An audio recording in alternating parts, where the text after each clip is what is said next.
হযরতে বেলাল রাদিয়াল্লাহু তাআলা আনহু উমাইয়া ইবনে খালফের গোলাম ছিলেন। হযরতে বেলাল মুসলমান হয়ে গেলেন। টেনে টেনে নিয়ে গিয়ে হুজুরের হাতেতে দড়ি বেঁধে একটা জায়গার সঙ্গে বেঁধে নিয়ে হযরতে বেলাল রাদিয়াল্লাহু তাআলা আনহুকে এত মান শুরু হয়ে গেল, হুজুরের শরীর কানা ফেটে গিয়ে রক্ত কানা টপকে টপকে পড়ে হযরতে বেলাল বেহুশ হয়ে গেলেন। হযরতে বেলালের জ্ঞানটা হারিয়ে গেল।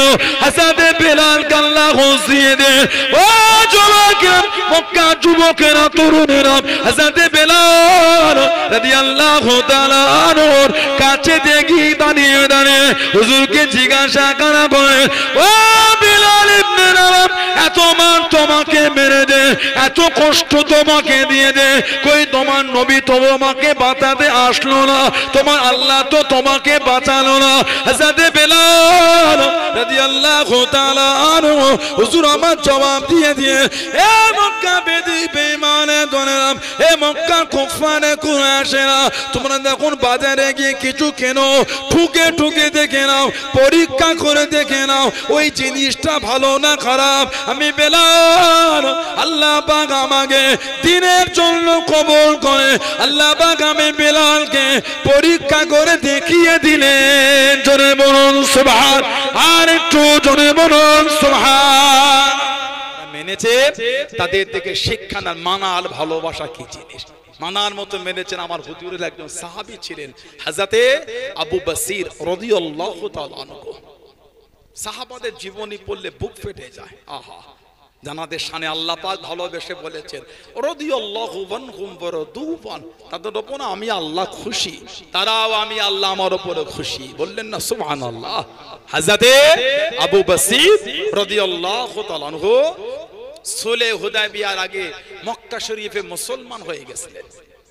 ওনার ভাই, ওনার বাপ, আত্মীয় স্বজন ওনার বিরুদ্ধে হয়ে গেল, ওনাকে চেন দিয়ে মক্কা শরীফে বেঁধে রাখতো। কবে? সুলহ হুদায়বিয়ার আগে, ৬ষ্ঠ হিজরি সুলহ হুদায়বিয়া হয়েছিল। আল্লাহ নবী নববী শরীফে ওয়াজ করেন, ও যুবকেরা, আল্লাহ নবী সাল্লাল্লাহু আলাইহি ওয়াসাল্লাম সাহাবাদের জানিয়ে দেন, ও বাবা সাহাবারা, আমি নবী সাল্লাল্লাহু আলাইহি ওয়াসাল্লাম গতকাল রাতে স্বপ্নের মধ্যে দেখতে পেলাম, খবের মধ্যে দেখতে পেলাম, আমি নবী আল্লাহ পাকের কাবা শরীফ তওয়াফ করি, কাবা শরীফ তওয়াফ করি। সাহাবারা জানিয়ে দেন, ইয়া রাসূলুল্লাহ, হাবিবাল্লাহ, আল্লাহ পাকের নবী কতদিন কাবা শরীফে যাই না হুজুর, কতদিন কাবা শরীফ দেখি না হুজুর, আপনি যদি যেতেন আল্লাহর কাবাকে তওয়াফ করতাম, আল্লাহর কাবাকে দেখে নিতাম। আল্লাহ নবী হাও বলেন না, নাও বলেন না। সাহাবাদের মুখে মুখে, সাহাবাদের কানেতে খবর খানা পৌঁছে গেল। আল্লাহ নবী সাল্লাল্লাহু আলাইহি ওয়াসাল্লামের ১৫০০ সাহাবা আল্লাহ নবীর দরবারে হাজির হয়ে গেলেন। আসসালামু আলাইকুম ইয়া রাসূলুল্লাহ, হাবিবাল্লাহ, আল্লাহ পাকের নবী, হুজুর আপনি কখন যাবেন, হুজুর আপনি কখন যাবেন? আল্লাহ নবী জানিয়ে দেন, আমি নবী হাও বলি না, নাও বলি না, হুজুর আপনি যদি যেতেন আল্লাহ নবী ১৫০০ সাহাবাকে নিয়ে আল্লাহ নবী পার হয়ে গেলেন। জোরে বলুন সুবহান। ১৫০০ সাহাবাকে নিয়ে বার হলেন। ৬ষ্ঠ হিজরি হুজুর স্বপ্ন দেখলেন, হুজুর বলেছেন নবীদের স্বপ্ন হলো সত্যি। বলুন সুবহানাল্লাহ। আল্লাহ নবী সাল্লাল্লাহু সর্বপ্রথম গিয়েছিলেন কোথায়? মদিনা শরীফের মিকাত যুলহুলাইফা। আমরা ভারতবাসী, আমাদের মিকাতের নাম হলো ইয়া লামলাম। এই কদিন আগে বাপজানরা উমরা করে এলো, আরো সব কতজন আছেন সব। এখন আবার দেখবেন এই হজের নাম করে চিটিংবাজি চলছে। এটা হ্যাঁ ৬ মাস ৮ মাস আগে টাকা নিচ্ছে, বলে এই কম টাকায় নিয়ে যাব, আর ওই নকল টিকিট দিয়ে এয়ারপোর্টের ভেতরে ঢুকিয়ে দিচ্ছে। নাউজুবিল্লাহ বলে। আমি মজাক করি না আপনাদের সাথে। এই তো কদিন আগে ৪০ জন লোককে এয়ারপোর্ট থেকে বার করে দিল, সাজু বুজু করে ব্যাগ প্যাক নিয়ে এয়ারপোর্টের ভেতরে ২-৩ ঘন্টা রেখে বার করে দিল। লা হাওলা ওয়ালা কুওয়াতা ইল্লা বিল্লাহ। আবার একটা ভিডিও দেখলাম যে তোমরা এয়ারপোর্টে যাও, আমি ভিসাটা নিয়ে যাচ্ছি। ৪-৫ ঘন্টা এয়ারপোর্টে বসিয়ে সে ট্রাভেল এজেন্সি আর আসে না। ওই জন্য ৩,০০০ কম দেখে যেন লাফিয়ে লাফিয়ে চলে যে উনি 5000 বেশি নেই ভাই, যাওয়াটা যেন হয়। ক্যাটালগ দেখছেন কি কি খেতে দেবে, আর কেমন? আপনি কি বেড়াতে গিয়েছেন না আল্লাহর কাবার দরবারের মেহমান হইতে যাচ্ছেন? কাবা শরীফে যাবো আবার খাবার চিন্তা কিসে? খাবার যদি নাই হয় কাবাটা তো দেখতে পাবো। সুবহানাল্লাহ বলে। খাওয়া যদি নাই হয় হুজুরের দরবারেতে গিয়ে দাঁড়াতে পারবো। সুবহানাল্লাহ বললেন না? আল্লাহর রাসূল বলেছে মান হাজ্জা, যে হজ করলো, ফাজার কবরি বাদা ওয়াফাতি, আর আমার ওয়াফাতের পরে এসে আমার কবরটা জিয়ারত করলো, কামান জারানি ফি হায়াতি, সেজন্য আমি নবী আমার সাথে জিন্দা জীবিত মুলাকাত করলো। জোরে বলো। এই যে কাবা শরীফে যাব এটাই তো বড় জিনিস। এখানে অত ভালো হোটেল খাওয়া ওগুলো তো দেখতে হয় না, নসিবে যা হলো একটু তাড়াহুড়ো করে খেয়ে কাবা শরীফে গিয়ে বসে থাকে, নামাজ পড়েন। 1 রাকাত নামাজ পড়লে 1 লক্ষ রাকাত নামাজের সওয়াব। 1 রাকাত নামাজে 1 লক্ষ রাকাত নামাজের সওয়াব হয়। 5 স্টার হোটেলে আপনি কি করবেন? ঘুমাতে গেছেন না নামাজ পড়তে গেছেন? কথা বলে না একটু হ্যাঁ দেন। সব জায়গায় ভিআইপি খুঁজতে হয় না, গোলাম সেখানে গিয়ে গোলামের মতন থাকতে হবে। আল্লাহ আমাদেরগুলো বোঝার তৌফিক দান করে, বলুন আমিন, বলেন আল্লাহুম্মা আমিন। আল্লাহ নবী সাল্লাল্লাহু আলাইহি সাল্লাম এই 1500 সাহাবাকে নিয়ে চলে গেলেন যুলহুলাইফা, মদিনা শরীফের মিকাত। 1500 সাহাবাকে নিয়ে হুজুরে হেরাম পড়লেন। আল্লাহ নবী খবর পেলেন কাফেররা রাস্তা আটকাতে যেতে দেবে না। হুজুর রাস্তা চেঞ্জ করে হুজুর ঘুরে যাচ্ছেন কোথায়? হুদাইবিয়া হয়ে যাচ্ছে। হুজুরকে হুদাইবিয়া আটকে দিয়েছিল। এই 6ষ্ঠ হিজরিতে হুদাইবিয়ার একটা চুক্তি হয়েছিল, যার একটা চুক্তি ছিল এবছর যাওয়া হবে না, এবছর ফিরে যান, আগামী বছর আসবেন, 3 দিনে বেশি থাকতে পারবেন না। যার একটা চুক্তি ছিল আমাদের মধ্যে 10 বছর যুদ্ধ অশান্তি হবে না। যার একটা চুক্তি ছিল মদিনা শরীফের কোন লোক যদি মক্কা শরীফে চলে আসে ওই লোকটাকে আমরা আপনাদের কাছে ফেরত দেব না, তবে মক্কা শরীফের কোন লোক যদি ফিরে যায় ওই লোকটাকে আপনাদের আমাদের ফিরিয়ে দিতে হবে। সাহাবাদের মনটা খারাপ হয়ে দাঁড়িয়ে গেল, হুজুরের চুক্তি মানা যাবে না। মদিনা শরীফের লোক গেলে ফিরিয়ে দেবে না, মক্কা শরীফের লোক গেলে ফিরিয়ে দেবো, এটা চুক্তি হলো কি করে? হুজুর বলতে মেনে নাও। কেন? আমার হুজুর তো নিজের ইচ্ছায় করছেন। আল্লাহ পাক বলেছেন ওমা ইয়ানতুকু আনিল হাওয়া ইন হুয়া ইল্লা ওয়াহিয়ুন ইউহা। আল্লাহ বলেন আমার হাবিব নিজের থেকে কিছুই করে না, আমি আল্লাহ যেটা হাবিবের উপর ওহী করি ওটাই আমার হাবিব করে, ওটাই বলেন। জোরে বলুন না সুবহানাল্লাহ। চুক্তি হয়ে গেল। এর কম বেশি 1 বছরের মধ্যে মক্কা শরীফ থেকে চলে এসেছেন হযরত আবু বসির রাদিয়াল্লাহু তাআলা আনহু।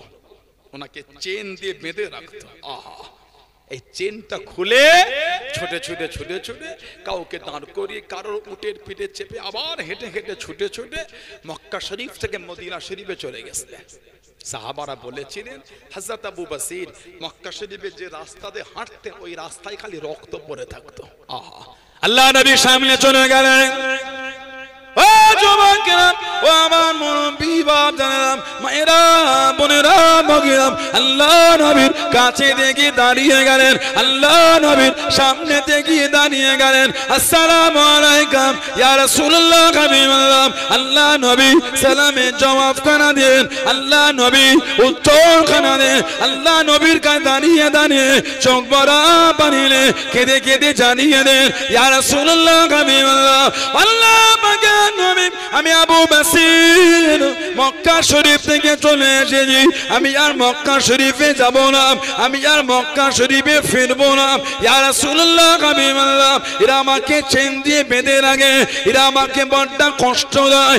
আল্লাহ পাক নবী সব রেখে চলে এসেছি, আর আমি মক্কা শরীফে যাব না, আপনার কাছে থাকবো বলে এসেছি, আপনার দরবারে থাকবো বলে এসেছি।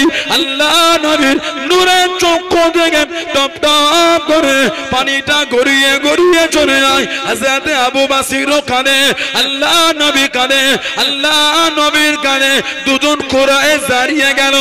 ও হযরত মুহাম্মদ, আপনি তো জবান দিয়ে দেন, আপনি তো ওয়াদা করে করে দেন, মক্কা শরীফের কেউ চলে এলে আপনি তাকে ফিরিয়ে দেবেন, আপনি তাকে পাঠিয়ে দেবেন।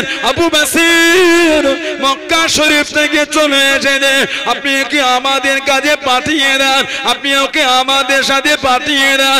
আল্লাহ নবীর নূরের চক্ষু থেকে টপ টপ করে পানিটা গড়িয়ে গড়িয়ে চলে যায়। আল্লাহ নবী কাঁদেন, হযরত আবু বাসির কাঁদে, ইয়া রাসূলুল্লাহ হাবিবাল্লাহ, ইয়া রাসূলুল্লাহ হাবিবাল্লাহ। আল্লাহ পাকের নবী, হুজুর আমি আর যাব না হুজুর, বেয়াদবি মাফ করুন, গুস্তাগিটা ক্ষমা করুন, এরা আমাকে বড্ড কষ্ট দেয়, চেন দিয়ে বেঁধে রাখে, আমাকে বড্ড মারে, হুজুর আমি আর মক্কা শরীফে যাব না।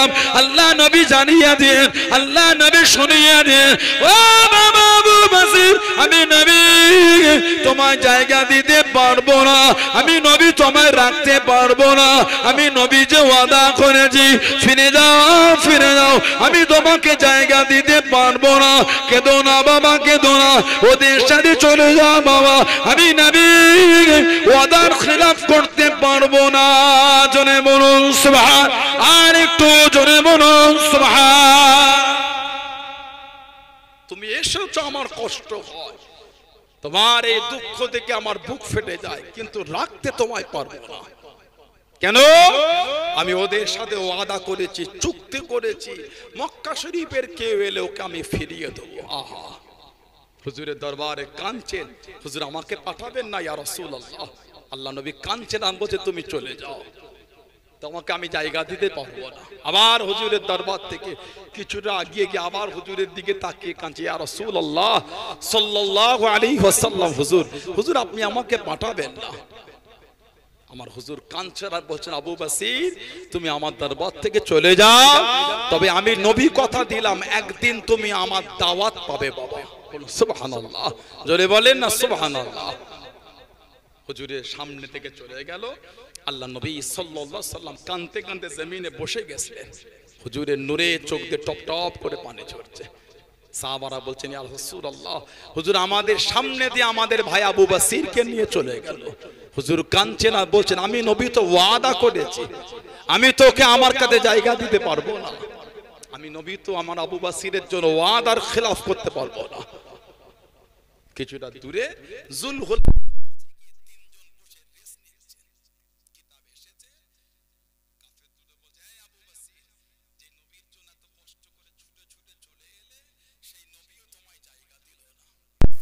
আবু বাসির বলে, বেদিন বেঈমান, হুজুরের প্রতি যা ভালোবাসা ছিল ওই ভালোবাসাটা আমার আরো বেড়ে গেল। জোরে বলেন কেন?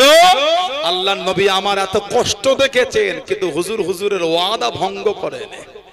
সুবহানাল্লাহ বললেন না? হুজুর আমার এত দুঃখ দেখেছে, কিন্তু হুজুর হুজুরের ওয়াদা ভঙ্গ করেন। হুজুরের প্রতি যা ভালোবাসা ছিল ওই ভালোবাসাটা আমি আবু বাসিরের আরো বেড়ে গেল। বলুন না সুবহানাল্লাহ। দুটো কোরাইয়ের ড্যাক থেকে খাজুর বার করে খাচ্ছেন। হযরত আবু বাসির রাদিয়াল্লাহু তাআলা বললেন, তোমাদের তলোয়ারটা কত সুন্দর, যদি একটু দিতে। তলোয়ারটা হাতে দিয়েছে, ঘেটে ঘেটে দেখতে দেখতে দুজনের মধ্যে একজনকে জাহান্নামে পাঠিয়ে দিয়েছে, আর একজন ওখান থেকে ছুটে পার হয়ে গেছে। হযরত আবু বাসির রাদিয়াল্লাহু তাআলা উঠে দাঁড়ালেন, মক্কা শরীফে গেলেন না, আর মদিনা শরীফে ফিরে খালি কাঁদছেন। কেন? আমি যদি যাই, হুজুর যদি আমাকে আবার ফিরিয়ে দেয়, হুজুর তো আমাকে জায়গা দেবে না। ওয়াদা যখন করেছে হুজুর হুজুরের ওয়াদা ভঙ্গ করবে না। হযরত আবু বাসির একটা জঙ্গল দেখে উনি রয়ে গেলেন। রাত হলে পাহাড়ে উঠে মদিনা শরীফের দিকে দেখতেন আর কাঁদতেন আর বলতেন, আল্লাহ আমার হুজুরের ডাকটা আমার জন্য কবে আসবে আল্লাহ। বলেন না সুবহানাল্লাহ। সারাদিন কাজ করতে, সারাদিন জঙ্গলের পাতা খেয়ে খেয়ে জীবন কাটিয়েছে। হযরত আবু বাসির রাদিয়াল্লাহু তাআলা এই যে উনি এইভাবে রয়ে গেলেন, ওই খবরটা চতুর্দিকে ছড়িয়ে গেল। মক্কা শরীফে কেউ মুসলমান হলে আর মদিনা শরীফে যেত না, উনার কাছে চলে আসতেন। 300 জন সাহাবার কাফেলা হয়ে গেল। হযরত আবু বাসিরের কাছে 300 জনের কাফেলা হয়ে গেল। সাহাবাদের কাছে গল্প করেছে, হুজুর বলেছেন আমাকে দাওয়াত পাঠাবেন। হযরত আবু বাসির রাদিয়াল্লাহু তাআলা অসুস্থ হয়ে গেলেন। আহা, বিছানায় শুয়ে আছেন, কমজোর। সাহাবারা বলতে, এই আবু বসির, তুমি যে বললে আল্লাহ নবী তোমাকে দাওয়াত দেবে, কই এখনো তো এলো না। ওই বিছানায় শুয়ে শুয়ে বলতেন, হুজুর যখন বলেছে দাওয়াত আসবেই আসবে। বলেন সুবহানাল্লাহ। আল্লাহ নবী দুজন সাহাবাকে পাঠিয়ে দে, যাও আমার আবু বসিরকে গিয়ে বলে দাও আমি নবী তাকে ডেকেছি। দুজন সাহাবা চলে গেলেন। হযরত আবু বসির রাদিয়াল্লাহু তাআলাকে গিয়ে বললেন, এই আবু বসির, আল্লাহর নবী তোমার জন্য পয়গাম পাঠিয়েছেন। এত খুশি হয়েছিলেন, ওই অসুস্থ অবস্থায় উঠে বসে খুশি হয়ে বলেছেন, আশহাদু আল্লা ইলাহা ইল্লাল্লাহু ওয়াহদাহু লা শারীকা লাহু ওয়া আশহাদু আন্না মুহাম্মাদান আবদুহু ওয়া রাসূলুহু সাল্লাল্লাহু আলাইহি ওয়াসাল্লাম। হুজুর কলেমা পড়ে হুজুর ইন্তেকাল হয়ে গেলেন। ইন্না লিল্লাহি ওয়া ইন্না ইলাইহি রাজিউন। সেই সাহাবাদের দিকে দেখেন, ভালোবাসাটা কি জিনিস, মানা মোহাব্বত কি জিনিস। মক্কা শরীফ থেকে মদিনা শরীফে হেঁটে চলে গেছে, চেন দিয়ে ওনাকে বেঁধে রাখতো। আল্লাহ নবী দরবার শরীফে বসে আছেন। ও যুবক, আল্লাহ নবী সাল্লাল্লাহু আলাইহি ওয়াসাল্লামের একজন সাহাবী চলে গেলেন। আল্লাহ নবীর কাছে দেখে দাঁড়িয়ে আল্লাহ নবীকে জিজ্ঞাসা করলেন, ইয়া রাসূলুল্লাহ, হাবিবাল্লাহ, আল্লাহ পাকের নবী সাল্লাল্লাহু আলাইহি ওয়াসাল্লাম, হুজুর বিয়াদি মাফ করুন, গুস্তাখিটা ক্ষমা করুন, মুখটা শুকিয়ে গিয়েছে, হুজুর আপনার মনটা কেন মরাম আল্লাহ নবী জানিয়ে দেন। ও বাবা সাহাবী, আজ কদিন ঠিক মতন খাওয়া হয় না। সাহাবী কাঁদতে কাঁদতে পার হয়ে গেলেন। মদিনা শরীফে বাড়ি বাড়ি চলে গেলেন, মদিনা শরীফে বাগানে বাগানে চলে গেলেন। কোনো কাজ খুঁজে পেলেন না, কোনো কর্ম খুঁজে পেলেন না। আল্লাহ নবী সাহাবী একজন ইহুদির বাগানে চলে গেলেন। ইহুদিকে গিয়ে জানিয়ে দেন, আমাকে কিছু কি কাজ দেবে, আমাকে কিছু কি কর্ম দেবে। ইহুদি জানিয়ে দিল, এই গরম রোদে কি কাজ করবেন, আমার খাজুরের বাগানে কুয়াখানা আছে, ওই কুয়ার পানি যদি এক বালতি তোলো, একটা খেজুর তোমাকে দেবো, যে পানিটা অনেক নিচে নেমে গেছে। ও যুবক, আল্লাহ রাসূলের সাহাবী, হযরত আল্লাহ নবীর সাহাবী সাল্লাল্লাহু আলাইহি ওয়াসাল্লাম রাজি হয়ে গেলেন। এক বালতি করে পানি তোলে, একটা করে খেজুর দেয়, এক বালতি পানি তোলে, একটা করে খেজুর দেয়, এক বালতি পানি তোলে, একটা করে খেজুর দেয়। কিছু খেজুর হয়ে গেল, চাদর খানা মুড়ে নিয়ে আল্লাহ নবীর সামনে চলে গেলেন। আল্লাহ নবীর কাছে দিয়ে দাঁড়িয়ে গেলেন, আসসালামু আলাইকুম ইয়া রাসূলুল্লাহ, হাবিবাল্লাহ, আল্লাহ পাকের নবী সাল্লাল্লাহু আলাইহি ওয়াসাল্লাম, হুজুর বিয়াদি মাফ করুন, হুজুর আপনি খেজুর খানা খেতে থাকেন, হুজুর আপনি খেজুর খাওয়া শুরু করেন। আল্লাহ নবী জিজ্ঞাসা করলেন, ও বাবা সাহাবী, এই গরম রৌদ্রে ঘেমে গিয়েছো বাবা, হাতেতে ফোঁসা উঠে গিয়েছে বাবা, এই গরম রৌদ্রে কোথা থেকে আনলে বাবা? ইয়া রাসূলুল্লাহ, হাবিবাল্লাহ, আমি আপনার জন্য ইহুদির বাগানে গিয়ে এক বালতি পানি তুলেছি, একটা খেজুর দিয়ে দে, এক বালতি পানি তুলেছি, একটা খেজুর দিয়ে দে, আমি আপনার জন্য এত বড় বালতি পানি তুলে খেজুর খানা এনেছি। জোরে বলুন সুবহান, আর একটু জোরে বলুন সুবহান। আল্লাহ আকবার, আল্লাহ আকবার।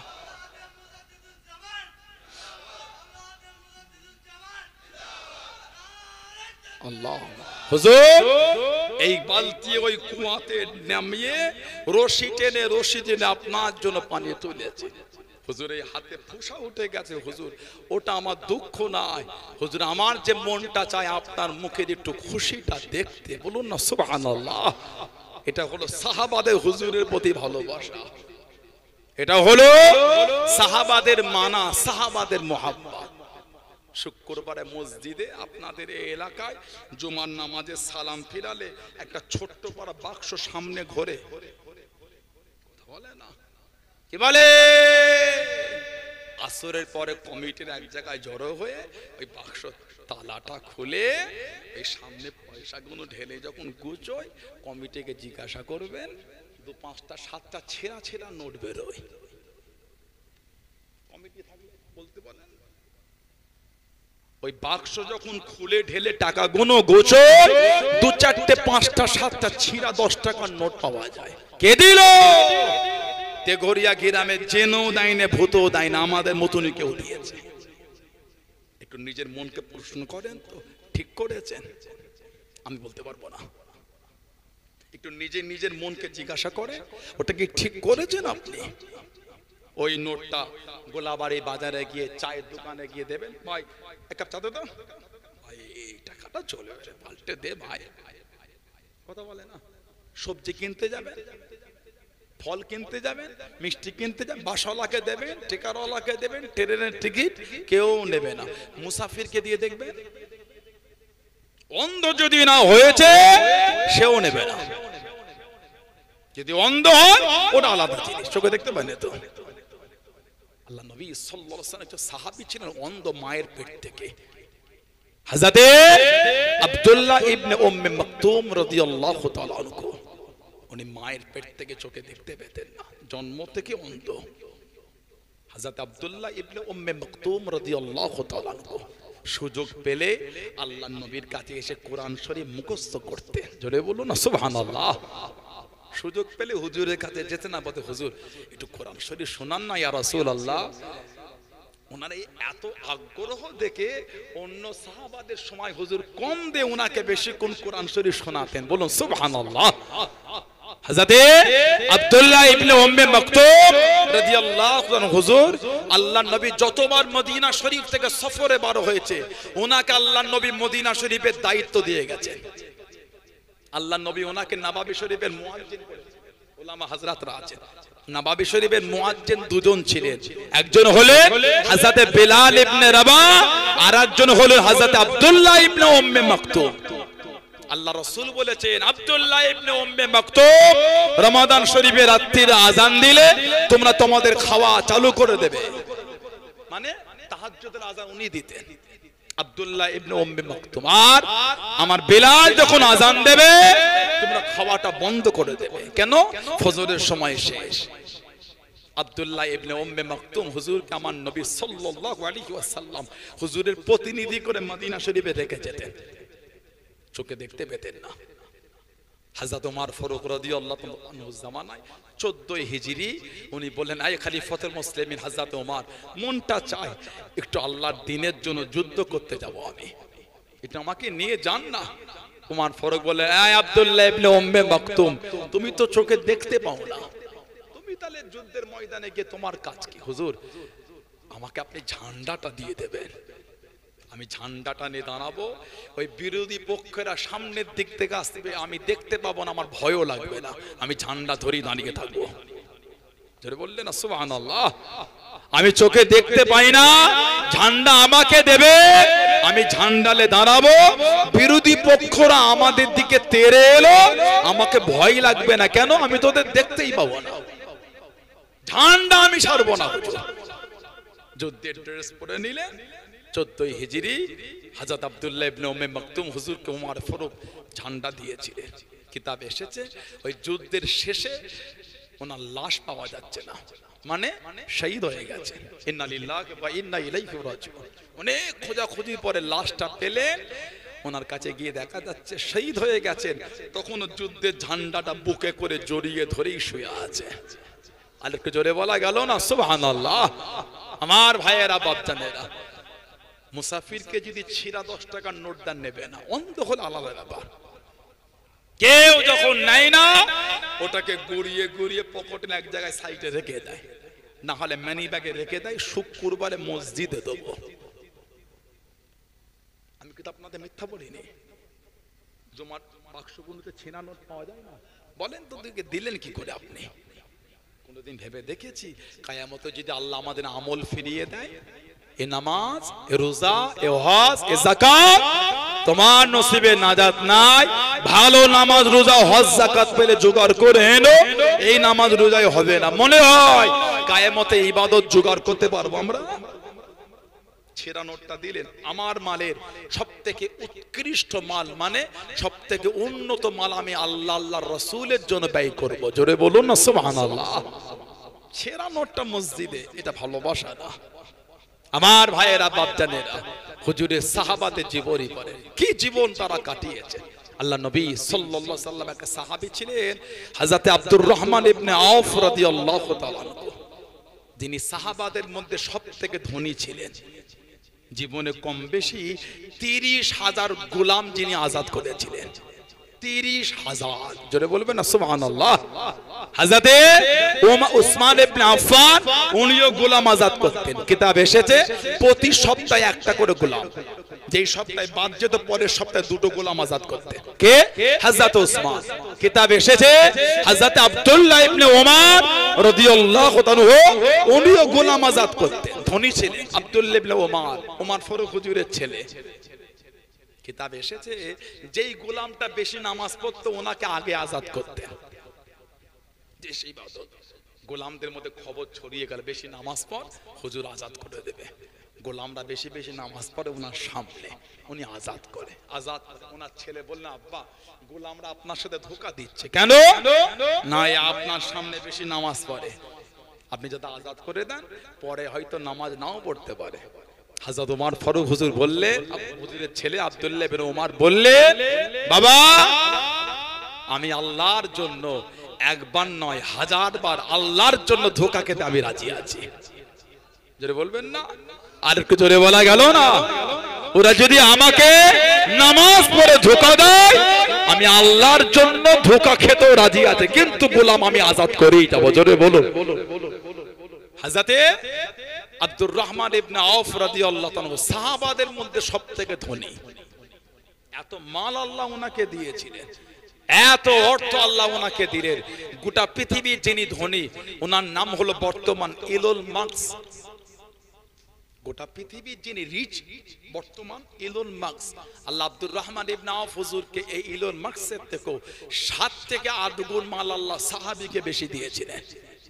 সুবহানাল্লাহ বললেন না? বললেন আলহামদুলিল্লাহ। উনি যখন ইন্তেকাল হলেন এত গোল্ড এত সোনা রেখে গেছিলেন, গোল্ড জাহাবুল। ফজরের নামাজ পড়ে কুরুল নিয়ে কাটা হচ্ছে, কেন ভাগ হবে। এই ট্যাপটার মতন যদি সোনা থাকে 5 জন যদি অংশীদার হয় এইভাবে আর থাকবে না, একে পুরো সমান করে ভাগ বটরা করে কাটা হবে। উনি যে গোল্ড রেখে গেলেন ফজরের পরে কুরুল নিয়ে কাটা শুরু হয়েছে, জোহর হয়ে গেছে তখনও চলছে। সুবহানাল্লাহ বললেন না? যারা ওই গোল্ড কেটেছিল হাতে ফুসা এসে গেছিল। হযরত আব্দুর রহমান ইবনে আওফ রাদিয়াল্লাহু তাআলা ওনার 4টে স্ত্রী ছিলেন যখন ইন্তেকাল হয়, 4 জন বিবি। এটাও কিছু কিছু মানুষের কষ্ট হয়, মুসলমানদের তো 4টে বিয়ে করা চলে। আমার ইসলামে 4টে বিয়ে বৈধ, তোমার কষ্ট হয় কেন? কথা বলে না? আমার ইসলামে 4 জন স্ত্রী আল্লাহ বৈধ করেছে, তোমার কষ্ট হয় কেন? পারলে তুমিও করো 2-4টে। ইসলামে 4টে বিয়ে করা যায়, তাতেই দুর্নাম শুরু হয়ে গেল। কতজনের যে অবৈধভাবে 4000 করে স্ত্রী আছে। কথা বলে না? এই কদিন আগে, বছর খানেক বছর দেড়েক আগে, কোন রাজ্যের মন্ত্রীর ছেলে তার পেন ড্রাইভ থেকে 1000 মহিলার উলঙ্গ ভিডিও পাওয়া গেল। দেখেছেন কেমন কেঁচো কোট থেকে সাপ বেরিয়েছে? বুঝতে পারেন না? এই বছর দেড়েক আগে কোন রাজ্যের একটা নেতার ছেলে পেন ড্রাইভ থেকে 1000 উলঙ্গ মহিলার ভিডিও পাওয়া গেছে। নাউজুবিল্লাহ বলে। ইসলামে 4টে বিয়ে, ওনার কষ্ট শুরু হয়ে গেল। আল্লাহ জালেমদের হাত থেকে আল্লাহ আমাদের হেফাজত করে। বলুন আল্লাহুম্মা আমিন। বলেন আল্লাহুম্মা আমিন। বর্তমান ভারতবর্ষে কিছু কিছু মানুষ ইসলামকে নিয়ে কি যেন একটা শুরু করে দিয়েছে। আপনি আপনার ধর্মগুরু, আপনি আপনার ভালোবাসার নাম লিখলে কোনো অসুবিধা নাই, আমি আমার হুজুরের নামে ব্যানার লাগালে আপনার কষ্ট হচ্ছে কেন? বারাসাতে গিয়ে দেখেন লেখা আছে আই লাভ বারাসাত। নাই, বারাসাতে গিয়ে দেখে আই লাভ বারাসাত। মধ্যম গ্রাম ওই চৌমাথার ওই পাশটায় গিয়ে দেখবেন লেখা আছে আই লাভ মধ্যম গ্রাম। কারো কষ্ট হয় না তো?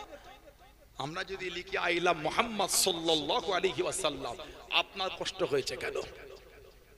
পারলে আপনি আপনার দেবদেবীদের, ধর্মগুরু, ধর্মযাজকদের নাম লেখেন না। কে মানা করেছে ভাই? কেউ তো নিষেধ করে। আমি আমার হুজুরের ভালোবাসায় লিখলে কি শুরু করে দিলে? 3 জনকে এফআইআর কেস করে ভাবছে মুসলমান ভয় পেয়ে গেল। ওরা জানে না বদর 313 জন ময়দান ফাঁকা হয়ে গেছে। সুবহানাল্লাহ বলে। আর একটু জোরে বলা গেল না? সেই রক্ত আমাদের শরীরে প্রবাহিত হচ্ছে। 15 জনকে এফআইআর করে ভাবছেন মুসলমান ভয় খেয়ে গেল, জেলের জায়গা করে কমে যাবে, হুজুরের গোলাম কম হবে না। জোরে বললেন না ইনশাআল্লাহ, বললেন আল্লাহুম্মা আমিন। আমাদের শরীরের প্রত্যেকটা রক্তের ফোঁটা আমার হুজুরের ভালোবাসায় কুরবানির জন্য তৈরি হয়ে আছে। জোরে বলবেন না? ওই ভালোবাসা সাহাবাদের থেকে শিখে নিয়েছে আমরা। হযরত বিলাল ইবনে রাবাহকে নিয়ে গেল, ও যুবকেরা, হযরত বিলাল রাদিয়াল্লাহু তাআলা আনহু উমাইয়া ইবনে খালফের গোলাম ছিলেন। হযরত বিলাল মুসলমান হয়ে গেলেন, টেনে টেনে নিয়ে গিয়ে হুজুরের হাতেতে দড়ি বেঁধে একটা জায়গার সঙ্গে বেঁধে নিয়ে হযরত বিলাল রাদিয়াল্লাহু তাআলা আনহুকে এত মান শুরু হয়ে গেল, হুজুরের শরীর খানা ফেটে গিয়ে রক্তখানা টপকে টপকে পড়ে হযরত বিলাল বেহুশ হয়ে গেলেন। হযরত বিলালের জ্ঞানটা হারিয়ে গেল। হযরত বিলাল আল্লাহ হুঁশিয়ে দে, ও যুবকেরা, মক্কা যুবকেরা, তরুণেরা, হযরত বিলাল রাদিয়াল্লাহু তাআলা আনহুর কাছে দেখি দাঁড়িয়ে দাঁড়িয়ে হুজুরকে জিজ্ঞাসা করা করে, ও বিলাল ইবনে রাবাহ, এত মান তোমাকে মেরে দে, এত কষ্ট তোমাকে দিয়ে দে, কই তোমার নবী তোমাকে বাঁচাতে আসলো না, তোমার আল্লাহ তো তোমাকে বাঁচালো না? হযরত বিলাল রাদিয়াল্লাহু তাআলা আনহু হুজুর আমার জবাব দিয়ে, এ মক্কা বেঈমানে দনেরাম, এ মক্কা কুফারে কুরাইশেরা, তোমরা দেখুন বাজারে গিয়ে কিছু কেনো, ঠুকে ঠুকে দেখে নাও, পরীক্ষা করে দেখে নাও ওই জিনিসটা ভালো না খারাপ। আমি বিলাল, আল্লাহ পাক আমাকে দিনের জন্য কবুল করে আল্লাহ পাক আমি বিলালকে পরীক্ষা করে দেখিয়ে দিলেন। জোরে বলুন সুবহান, আর একটু জোরে বলুন সুবহান। তোমরা কিছু কিনলে পরীক্ষা করে নাও, আমি বিলাল, আল্লাহ আমাকে দিনের জন্য কবুল করেছে, পরীক্ষা করে দেখিয়ে দিচ্ছে দিনের জন্য কত মজবুত। জোরে বলো। এই শরীর ফেটে রক্ত ঝরেছিল। হুজুরের সাহাবী হযরত খাব্বাব রাদিয়াল্লাহু তাআলা কোমরে গোশত ছিল না। হযরত খাব্বাব রাদিয়াল্লাহু তাআলা কোমরে গোশত ছিল না, হাড় ছিল আর কোমরে গর্ত গর্ত হয়ে গেছিল। হযরত খাব্বাব রাদিয়াল্লাহু তাআলা উনি ছিলেন একটা ইহুদি মহিলার খাদেম। মুসলমান হয়ে গেলে কিতাব এসেছে মরুভূমিতে চিত করে শুইয়ে লোহা গরম করে ওনার কোমরে দেওয়া হতো। আহা, কোমর থেকে গোশত গলে গলে গলে গলে পানি হয়ে চলে গেছে, ওই গর্তগুলি তার গোশত হয়নি। হযরত খাব্বাব রাদিয়াল্লাহু তাআলা ওমরে ফারুক রাদিয়াল্লাহু তাআলা জামানায় ওমরে ফারুক বললেন, এই খাব্বাব, কি ব্যাপার, তোমার কোমরে গোশত নাই তো? কি হযরত ওমর জানাক আল্লাহ ইসলাম জাহানের 2 নম্বর খলিফা করেছেন, দ্বিতীয় খলিফা। জানার শান আল্লাহর রাসূল বলেছেন, লাউ কানা নবিয়ুন বাদি লাকানা ওমর, যদি আল্লাহ আমার পরে কাউকে নবী বানাতেন আল্লাহ আমার ওমর ফারুককে নবী করতেন। বলুন না সুবহানাল্লাহ।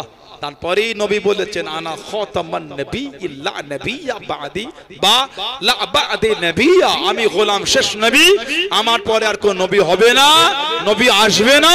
যদি হতো আল্লাহ আমার ওমর ফারুককে নবী বানাতেন। বলুন সুবহানাল্লাহ। কে? হযরত ওমর। আল্লাহর রাসূল বলেছেন, ওমর, যে রাস্তা দিয়ে তুমি হাঁটো ওই রাস্তায় ইবলিশও হাঁটে না। সুবহানাল্লাহ বললেন না? কে? হযরত ওমর রাদিয়াল্লাহু তাআলা আনহু। গোটা পৃথিবীর যিনি অর্ধেকটাই শাসন চালিয়েছেন, গোটা পৃথিবীর অর্ধেক। হযরত ফারুক আযম বসে বসে কাঁদছেন।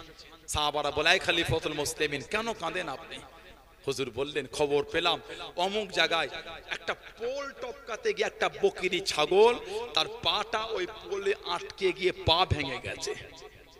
আমার ভয় হয় কিয়ামতে যদি আল্লাহ আমাকে ওর হিসাবটা চায়, ওমর তোমার খেলাফতে অমুক জায়গায় একটা পশু পার হতে গিয়ে তোমার খেলাফতে তার পাটা ভেঙে গেছে আটকে গিয়ে, আমি ওমর চিন্তা করছি এর হিসাবটা কিয়ামতে আল্লাহর কাছে দেবো কি করে। সুবহানাল্লাহ বললেন না? যে জামাটা গায়ে দিতেন 16 থেকে 17 জায়গায় খালি তালি দেওয়া থাকতো। সুবহানাল্লাহ বলবেন না? যে জামাটা পরতে 16 থেকে 17 জায়গায় তালি দেওয়া, সেলাই করা। কেন? পোশাক ব্যবহার করতে করতে ছিঁড়ে গেলে ওটাকে তালি দিয়ে তাপ্পি দিয়ে ব্যবহার করা হলো আল্লাহর রাসূলের সুন্নাহ। আর আমাদের হুজুর বলেছেন, মান তামাসসাকা বিসুন্নাতিন দা ফাসাদে উম্মতি ফালাহু আজরি মিআতি শহীদ। ফিতনা ফাসাদের সময় যে আমার একটা সুন্নাতকে মজবুত করে ধরে রাখতে পারবে, আল্লাহ ওই ব্যক্তির নামায় আমালে 100 শহীদের সওয়াব আল্লাহ পাক লিখে দেবেন।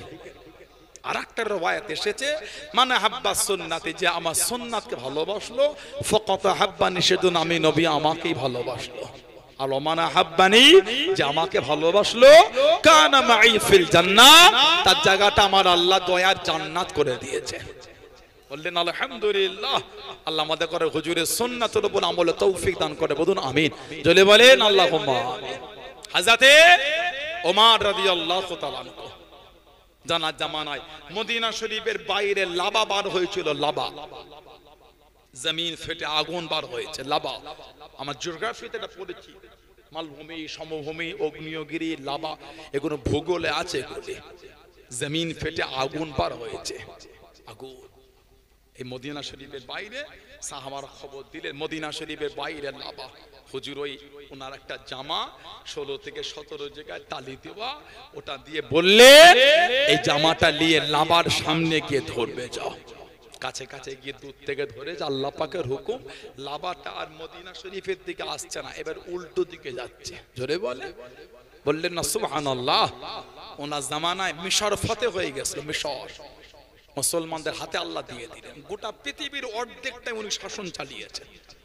মিশরের গভর্নর হযরত আমর ইবনে আস রাদিয়াল্লাহু আনহু ওনাকে চিঠি লিখলেন, হুজুর নীল নদের পানি বন্ধ হয়ে গেছে।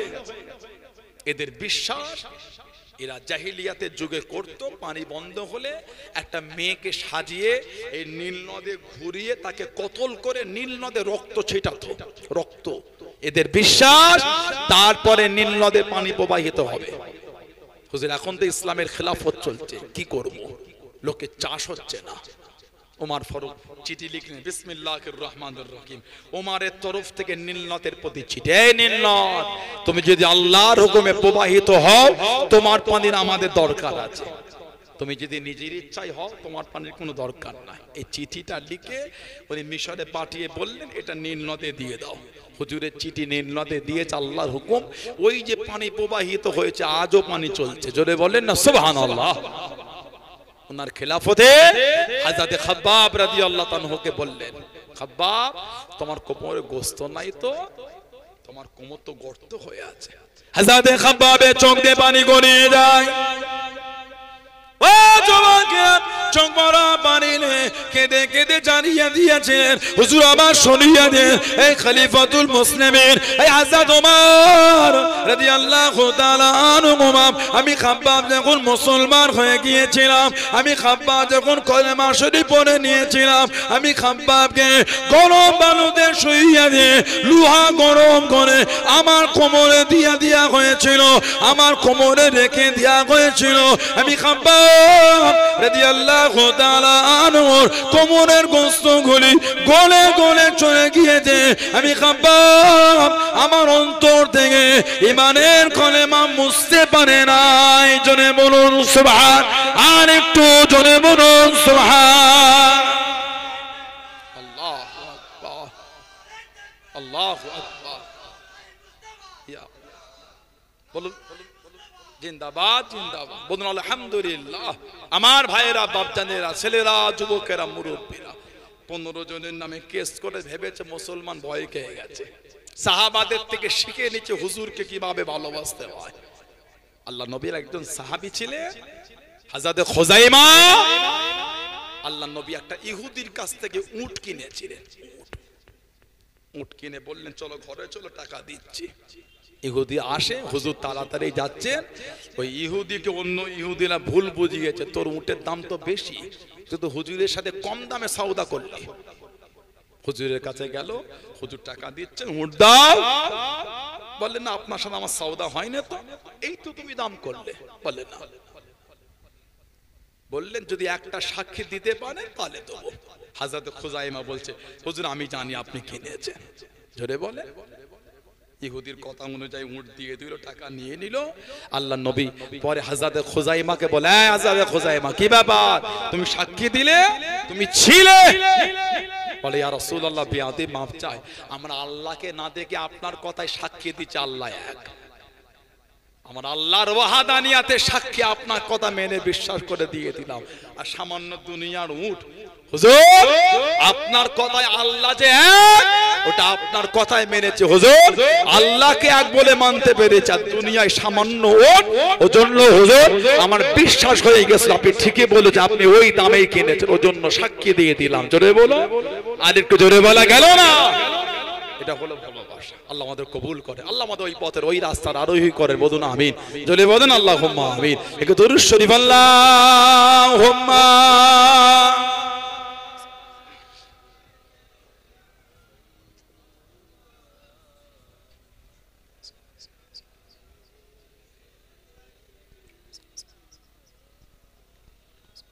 আল্লাহুম্মা সাল্লি আলা।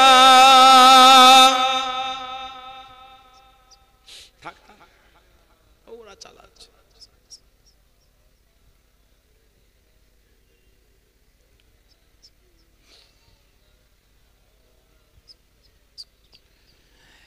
किस कदर फूल खिलाती है मदीने की हवा,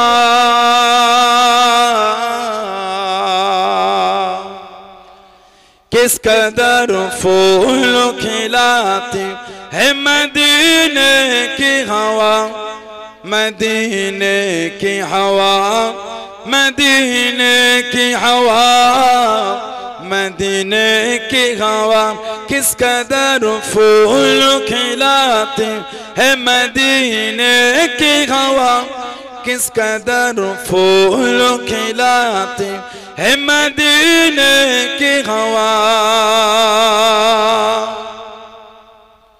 किस कदर फूल खिलाती है मदीने की हवा,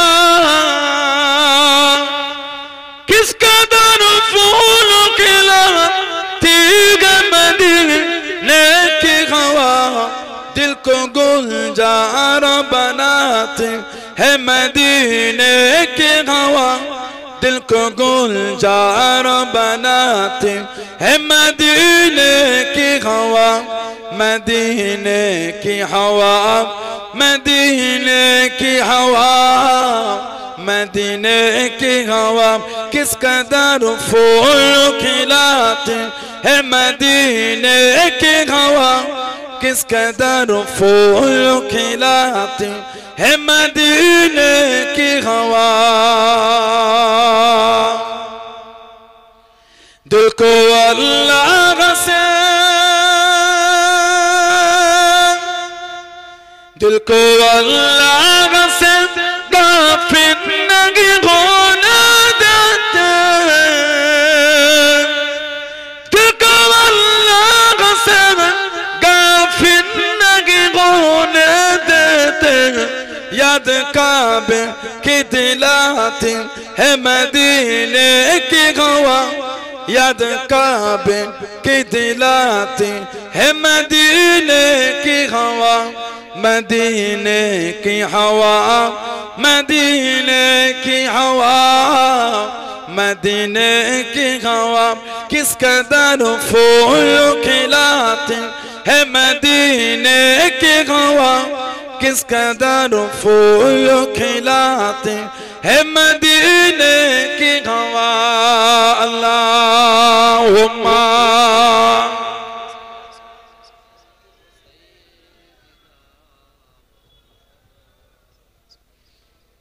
वाला आले सय्यदना।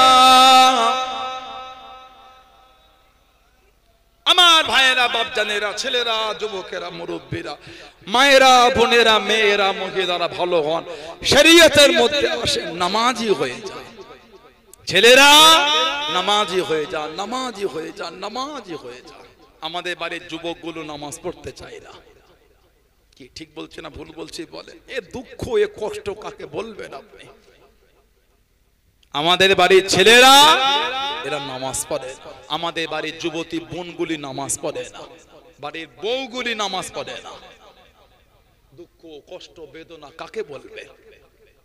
সমাজে যখন মেয়ে দেখতে যায় কঠিন অবস্থা, যেন আরবির ক্লাস চলছে। এটা মা কোরআন শরীফ পড়তে পারো মা?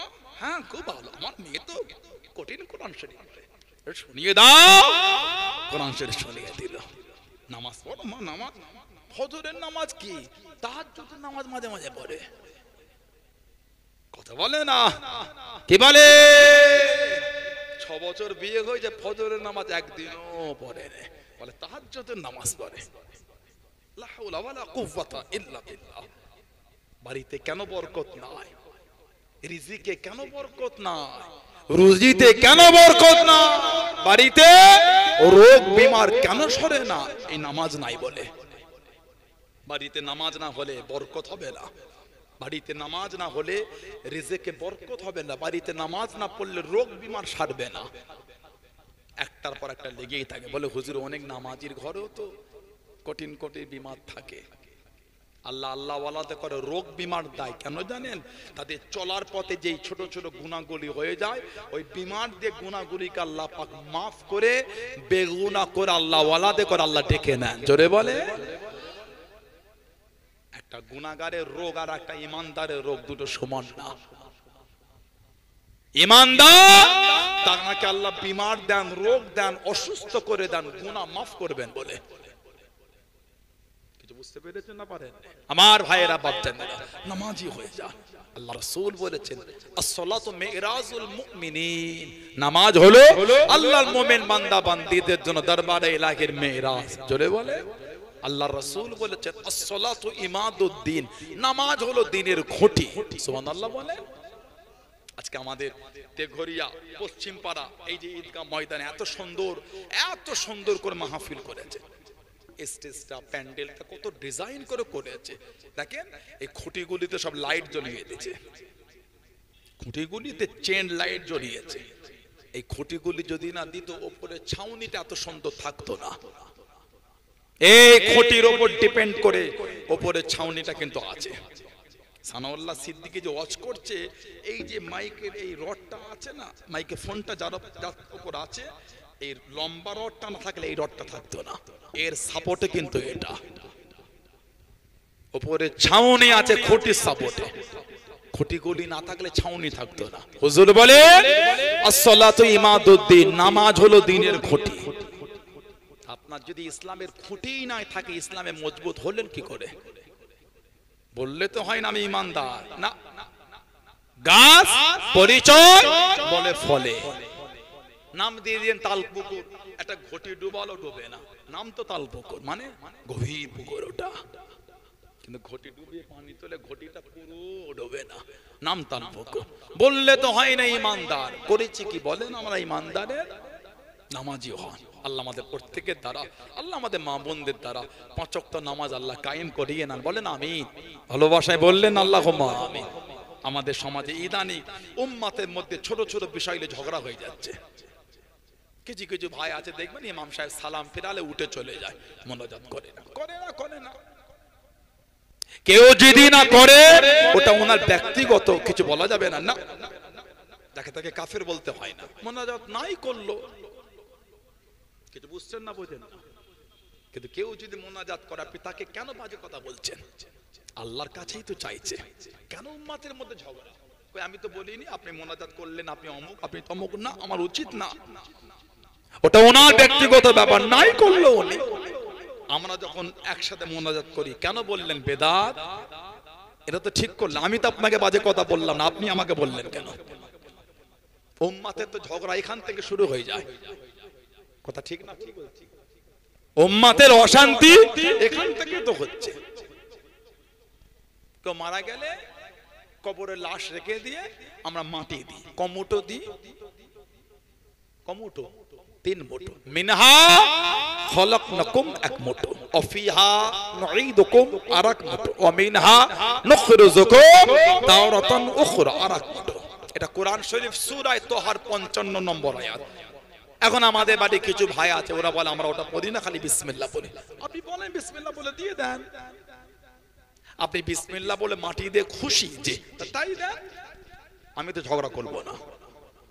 ঝগড়া করাটা আমার উচিত না, ঠিক না ভুল বলছি? এটাই তো উম্মতের সৌন্দর্য। উম্মতের মধ্যে ইখতিলাফ থাকবে, ঝগড়া হবে না, দলিলে কত হবে, অশান্তি হবে না। এটাই তো উম্মতের সৌন্দর্য। সুবহানাল্লাহ বলেন। আল্লাহ উম্মতের ভালোবাসা দিয়ে দেন, বলেন আমিন। জোরে বললেন আল্লাহুম্মা আমিন। আপনি বিসমিল্লাহ বলে মাটি দেন যে দেন। আমি যখন বিসমিল্লাহর সাথে মিনহা খালাকনাকুম বলি, কেন বলছেন আপনি বেদাত, দলিল নাই? এটা তো আপনার উচিত হলো না।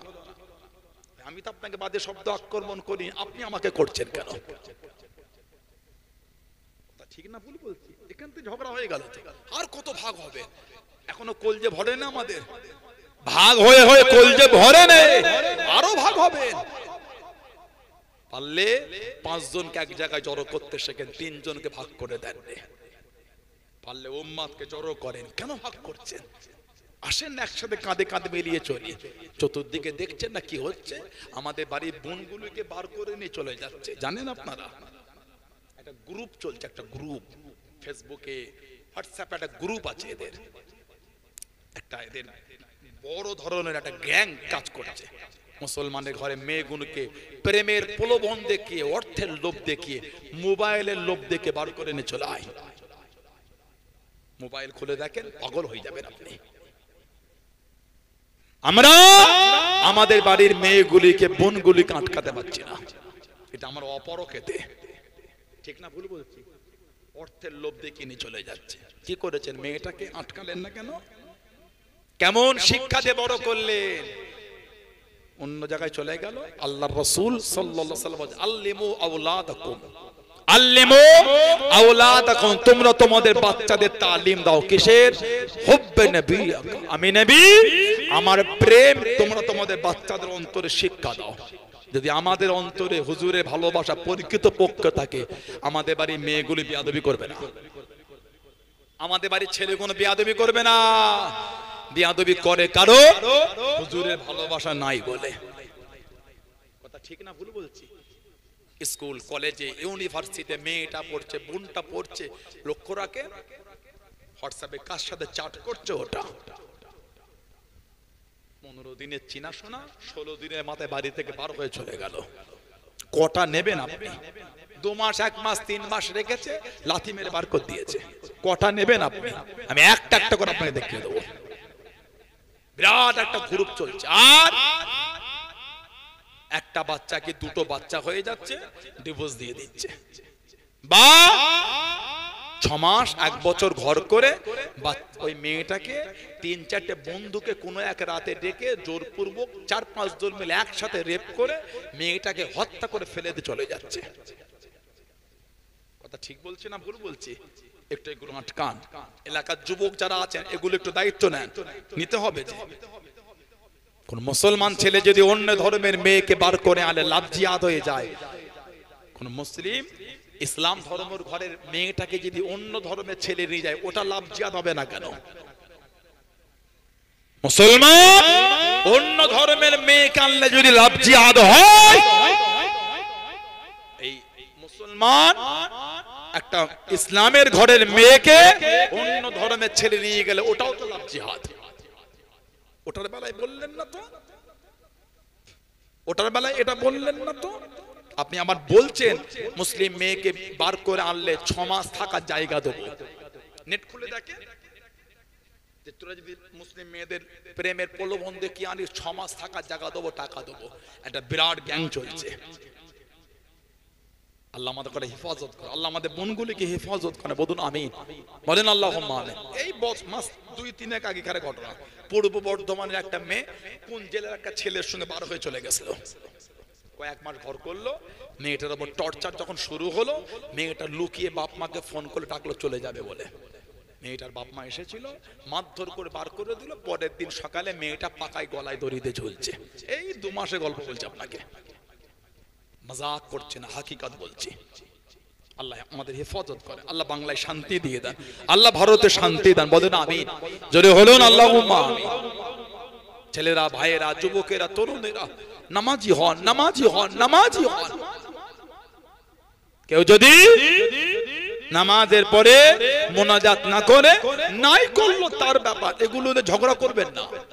আমরা করি দোয়া আলহামদুলিল্লাহ বলেন। আল্লাহ পাক কোরআন শরীফে বলেছেন উদউনি আস্তাজিব লাকুম, সুবহানাল্লাহ বলবেন না? বান্দা বান্দি আমি আল্লাহ আমার কাছে চা, আমি আল্লাহ তোদের দেবো, সুবহানাল্লাহ বলবেন না? আল্লাহ নবী সাল্লাল্লাহু আলাইহি ওয়াসাল্লাম বলেছেন আদ-দুআউ মুখুল ইবাদাত, দোয়াটা হচ্ছে ইবাদতের মূল। হুজুর বলেন আত-তাকদীরু লা ইয়ারুদ্দু, মানুষের তাকদীর পরিবর্তন হবে না ইল্লা ফি দুআ, দোয়ার দ্বারা আল্লাহ মানুষের তাকদীরটা পাল্টে দেন। জোরে বলেন। বুখারী শরীফের রওয়ায়াত এসেছে কিছু কিছু সাধারণ ছেলে কাদের ইউটিউবের 3টে ভিডিও দেখে, কাদের ইউটিউবের 3টে ভিডিও দেখে সমাজে এগুলো করে ফেলে। কেন রে ভাই? বুখারী শরীফের রওয়ায়াত এসেছে বাবু রাফউন নাস আইদাকুম মা'আল ইমাম ফিল ইসতিসকা, এই অধ্যায়ের মধ্যে বুখারী শরীফে এসেছে তাবিল হাদিস। আল্লাহ নবী সাল্লাল্লাহু আলাইহি সাল্লাম মদিনা শরীফের মসজিদে গামামা 365 নম্বর গেট থেকে বার হলে মসজিদে গামামা, গামামা মানে হচ্ছে মেঘ, মেঘওয়ালা মসজিদ। আল্লাহ নবী সাল্লাল্লাহু আলাইহি সাল্লাম ইয়াখতুবু ফি ইয়াউমিল জুমআতি, ওই মসজিদে গামামায় হুজুর জুমার খুতবা দিচ্ছেন। একজন গ্রাম্য সাহাবী উঠে দাঁড়িয়ে বললেন হালাকাতিল মাশিয়াতু হালাকাল ইয়ালু হালাকান নাস, হুজুর আমাদের মাল ধ্বংস হয়ে যায়, পরিবার বর্গ ক্ষুধার্ত হয়ে যায়, মানুষও ধ্বংস হয়ে যায়। কেন? মদিনা শরীফ ভরা হয়ে গেছিল। যেই বলেছেন সাহাবী, হাদিস শরীফে এসেছে ফারাফা রাসূলুল্লাহ সাল্লাল্লাহু আলাইহি ওয়াসাল্লাম ইয়াদাইহি ইয়াদু, আল্লাহ নবী দু হাত তুলে দোয়া করা শুরু করে দিলেন। জোরে বললেন না? আপনি বলেন হাত তুলে দোয়া করা বেদাত, আল্লাহ নবী দু হাত তুলে দোয়া করছেন। কেন ঝগড়া করছেন?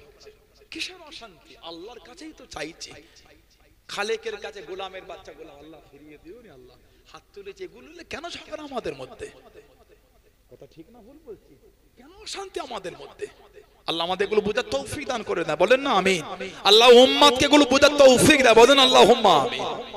আল্লাহ নবী সাল্লাল্লাহু আলাইহি ওয়াসাল্লাম হাত তুললেন ওয়ারাফা'আন নাসু আইদাকুম মা রাসূলুল্লাহ সাল্লাল্লাহু আলাইহি ওয়াসাল্লাম, এবং লোকজন মানে সাহাবারা হুজুরের সাথে হাত তুলে দোয়ায় শামিল হয়ে গেলেন। আলহামদুলিল্লাহ বলবেন না? আরেকটা রওয়ায়াতে এসেছে, আল্লামা হাফেজ ইবনে কাসির রাহমাতুল্লাহ এনেছেন, উনি ওনার তাফসীরের একটা কিতাব লিখেছেন, তাফসীর ইবনে কাসির বলে, উলামা হযরতরা জানেন।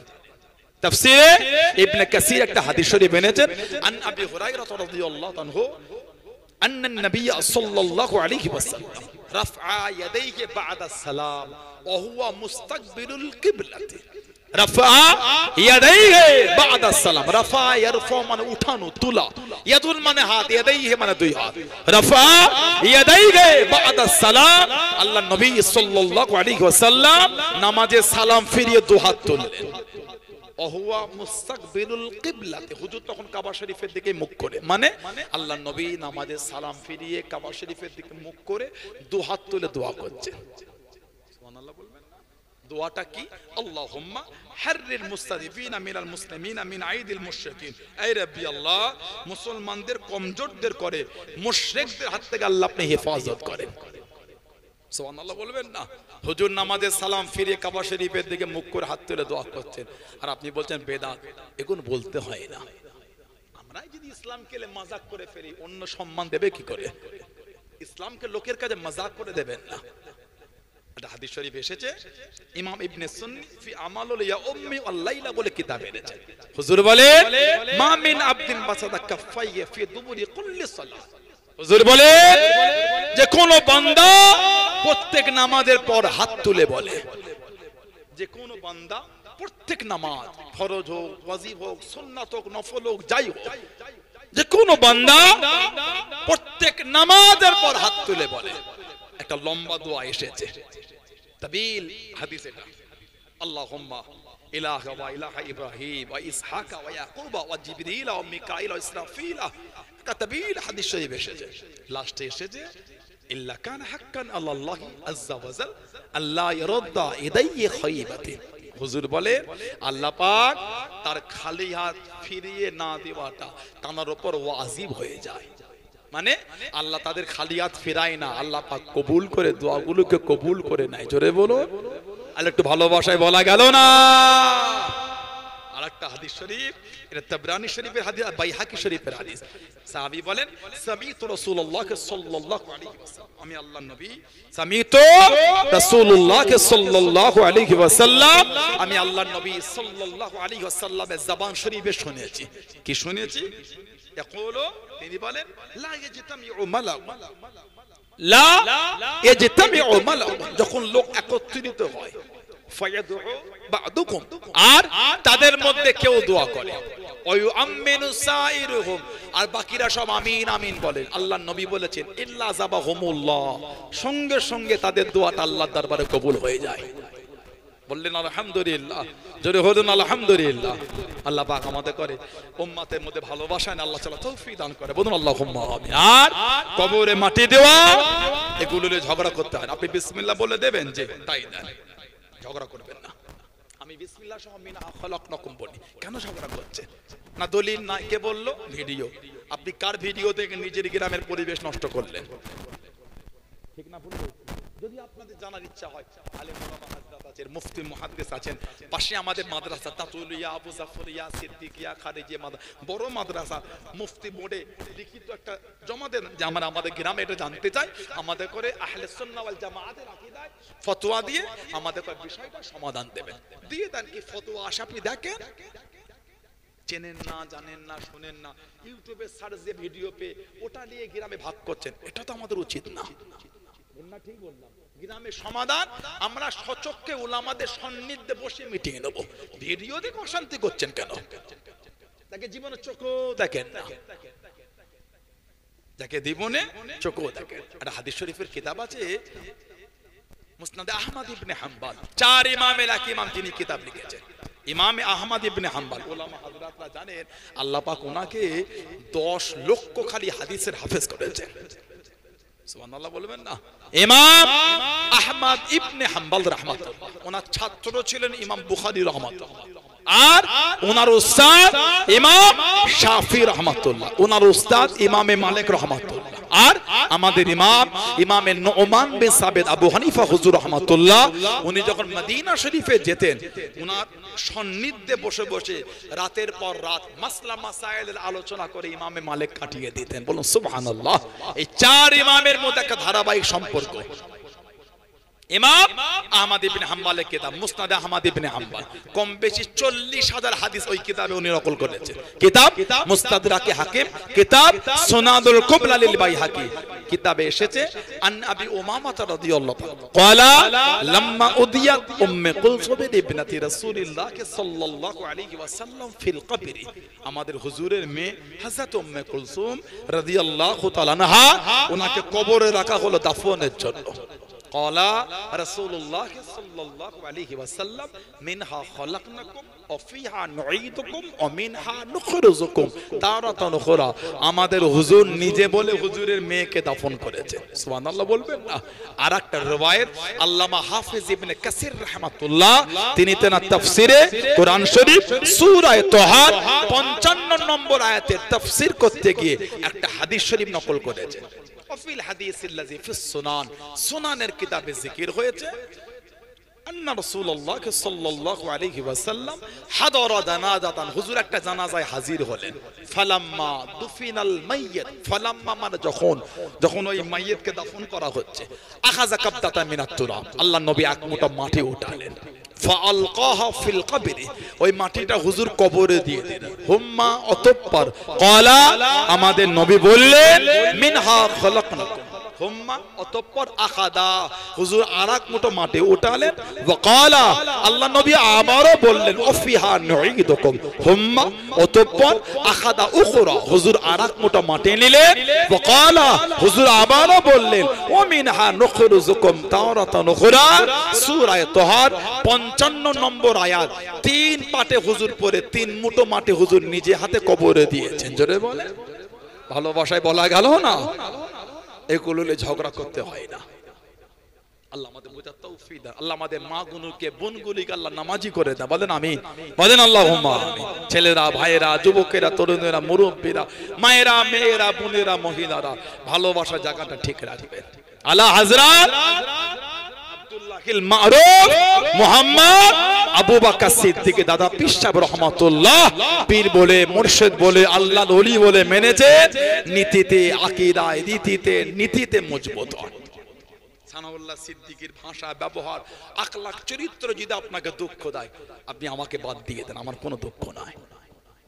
একটা দুটো তিনটে চারটে পাঁচটা পীরজাদা যদি চলাফেরা খারাপ লাগে সরে আসেন। বলে আমাদের জন্য মুজাদ্দিদুজ জামানকে আপনি ভুল বুঝবেন না, আমাদের জন্য পাঁচ হুজুর কেবলাকে ভুল বলবেন না, আমাদের জন্য আমার আব্বাজান চাচাজান হুজুরদের তানা দিলে বাজে কোনো কটূক্তি করবেন না। এই জমিন কিন্তু ফুরফুরা শরীফের মুহাব্বতের জায়গা, সুবহানাল্লাহ বলবেন না।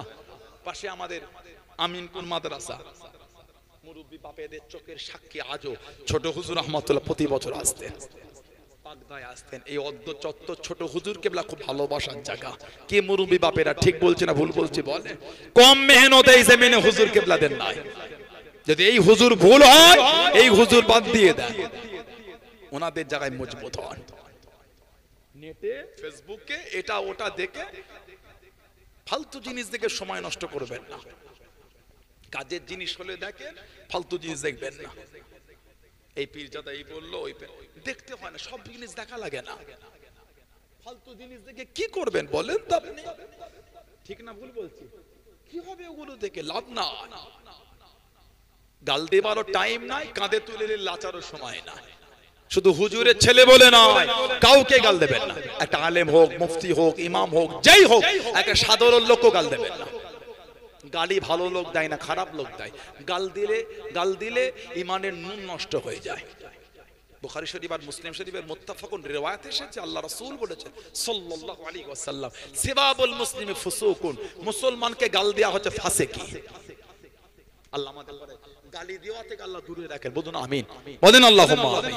ওই ফেসবুকের কমেন্টে গাল দিচ্ছেন, আপনি জানেন ওর গুনাহটা আপনি কতটা কিনলেন? এমনি তো আমাদের আমল কম, তাতেও যদি নুন নষ্ট হয়ে যায় কিয়ামতে দাঁড়াবো কি করে? নাতিটাকে হাত ধরে জলসা শুনতে এলেন, সেই ব্যাটারির লাইট চার্জটা কম ছিল, আসার সময় জ্বালিয়েছেন, টিপ টিপ করেছে, আর জ্বালান বলে রেখে দে, যাওয়ার সময় যেতে হবে অন্ধকারে। শুনছেন কখন যে নাতিটা বার করে লাইটটা জ্বালিয়ে খেলেছে, যাওয়ার সময় জ্বালিয়েছেন, কোনো গল্প হচ্ছে না, মানে হায়াত শেষ হয়ে বাচ্চারা সব জ্বালিয়ে দিয়েছে। এমনি আমাদের আমল কম, তাতেও যদি গালি দিয়ে দেন নুন নষ্ট হয়ে গেল তো কথা বলে না।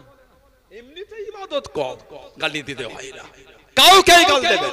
আর এইসব ভিডিও দেখবেন না, সব সময় জানবেন ফুরফুরা শরীফের জমিনটা রাজনীতির জমিন নয়। পীরের দরবার কালও যেভাবে মেনেছিলেন আজও যেভাবে মানেন, ইনশাআল্লাহ মওতের আগ পর্যন্ত ওইভাবে মানবেন। বলুন ইনশাআল্লাহ, বলেন আল্লাহুম্মা আমিন। আপনারা ফুরফুরা শরীফ রাজনীতি হিসাবে মানেন? কথা বলছেন না? যেই পীরজাদা করছেন ব্যক্তিগত, আমি কারো ব্যক্তিগত ইতিবাদ করব না, আমার উচিত না। অন্যের ব্যক্তিগত আমি হস্তক্ষেপ করব কেন? ঠিক না ভুল বলছি? যিনি করছেন জনগণ ভালো হলে নেবেন, না হলে নেবেন না। আমার তো কারো ব্যক্তিগত কিছু বলা উচিত না। আমি যদি কারো ব্যক্তিগত হিংসা করি আমি তো হিংসুক, তাহলে আমার উচিত না। আমি কোন পীরজাদা বিরোধী করতে আসিনি। আমার বলার উদ্দেশ্য দরবারটা রাজনীতির নয়। দরবার তাসাউফের দরবার, সুন্নিয়াতের দরবার, দিনের খিদমতের জায়গা ওটা। সুবহানাল্লাহ বলেন। আর জোরে বলা গেল না? দাদা হুজুরের জামানায় উলামা হযরত রাতেন, জীবনী পড়লে পাবে। আর 5টা মিনিট বলি, আপনাদের বিরক্ত লাগছে না তো? আর 5টা মিনিট বলি, আমি তারপর দোয়ার দিকে আগে যাব। মুজাদ্দিদুজ জামানায় অবাঙ্গালী আলেমদের মধ্যে ফতোয়া দেওয়া হয়েছিল বাংলা ভাষায় দিন শেখা না জায়েজ। অনেক লোক ভাবে ফুরফুরা আর কি দাম আছে, হিংসা করতে নাই। দাদা হুজুরকে চেনেন, উনি কে? 800 বছরের ইতিহাস। পূর্ব ভারতে মুজাদ্দিদুজ জামানের মতন দ্বিতীয় কোন আলেম আসে নাই। সুবহানাল্লাহ বললেন না? আর একটু জোরে বলা গেল না? 800 বছরের ইতিহাস। আমি বানিয়ে বলিনি, ওনার জীবনী পড়লে পাবেন। কলকাতা আলিয়া মাদ্রাসায় 1904-এ হাদিস শরীফের দর্স শুরু হয়েছিল। দাওরায়ে হাদিস মুজাদ্দিদুল জামান 1902 মানে আলিয়া মাদ্রাসার চালু হবার 2 বছর আগে কলকাতা ঘাসপট্টি মসজিদ শামসুল উলামা হযরত শেখ শফিউল্লাহ রাহমাতুল্লাহকে 20 টাকা বেতন দিয়ে দাওরায়ে হাদিসের ক্লাস চালু করে দিয়েছিলেন। জোরে বলবেন না সুবহানাল্লাহ। মাঝে মাঝে দাদা হুজুর বসে হাদিস শরীফের তালিম দিতেন। আমাদের পীর ও মুর্শিদ মুফতি আজম হযরত আবু জাফর সিদ্দিকী মির্জা হুজুর রাহমাতুল্লাহ দাদা হুজুরের কাছে বসে বসে 20টা হাদিস শরীফের কিতাবে সনদ পেয়েছিলেন। বলুন সুবহানাল্লাহ। অবাঙ্গালী উলামারা ফতোয়া দিল বাংলা ভাষায় দ্বীন শেখা যাবে না। আজকে যেখানে যেখানে বাংলা ভাষায় ওয়াজ দেখছেন না, এর সূচনাটা আল্লাহ পাক মুজাদ্দিদুল জামানকে দিয়ে করিয়েছিলেন। ফুরফুরা শরীফের মধ্যে বলেন আর ভিন্ন কোন দলের মধ্যে বলেন, যেখানে যেখানে বাংলা ভাষায় ওয়াজ হয়, এই বাংলা ভাষায় ওয়াজের প্রচলনটা শুরু আল্লাহ করিয়েছেন দাদা হুজুরের মেহনতে। জোরে বলো। আর এখন মোর মাথায় দাঁড়িয়ে বলে ফুরফুরা হুজুরদের কি খেদমত, এগুলো বলতে হয় না। কেন হিংসা করছেন? হকের হিংসা করতে হয় না। আপনি জান না ব্যক্তিগত, মানেন না ব্যক্তিগত, হিংসা করছেন কেন? হকের হিংসা করে দমানো যায় না। হকের হাফেজ হলেন আল্লাহ। সুবহানাল্লাহ বলে। এই ফতোয়া দিবার পরে মানুষের মধ্যে একটা ইতস্তত শুরু হয়ে গেল। আপনার ঘরে বাংলায় নামাজ শিক্ষা আছে, আমার ঘরেও আছে। আপনার ঘরে বুখারী শরীফের বাংলা আছে, অন্যের ঘরেও আছে। ওলামারা ফতোয়া দিল। দাদা হুজুর এই ভ্রান্ত ফতোয়াকে খণ্ডন করে দাদা হুজুর অনুমতি দিয়ে 2200 থেকে 2500 ছোট আর মোটা 2200 থেকে 2500 কম বেশি ফিকহের উপর মাসলার উপর কিতাব দাদা হুজুর 2500 কিতাব লিখিয়েছিলেন। জোরে বলা গেল না? আর জোরে বলা যাবে না। এই খেদমত আল্লাহ দাদা হুজুরের দ্বারা করিয়েছে। সেই ফুরফুরা শরীফ, সেই মুজাদ্দিদুল জামানের দরবার আল্লাহ আমাদের কবুল করে না। আল্লাহ আমাদের মুজাদ্দিদুল জামানের সিলসিলার উপর চলা তৌফিক দান করে। বলুন আমিন, বলেন আল্লাহুম্মা আমিন। ইতি করলাম, এখন দোয়া হবে। এই যে আমি আপনাদের কাছে এলাম, আরো আলেম ওলামা আলোচনা করলেন, আমাদের আব্দুল্লাহিল মারুফ সাহেব ভাই আলোচনা করলেন। সব খুশি তো আপনারা? আলোচনা করে নিলেন আপনারা। আমি কাউকে দুঃখ দেইনি। কোন দল মতের ওলামাদের বাজে কথা বলেছে বলে মনে হয় না, এটা আমার জন্য কাম্য না। অন্যরা আমাদের গাল দেয়, আমরা দিতে পারি না। আগামী বছর হবে তো কি বলে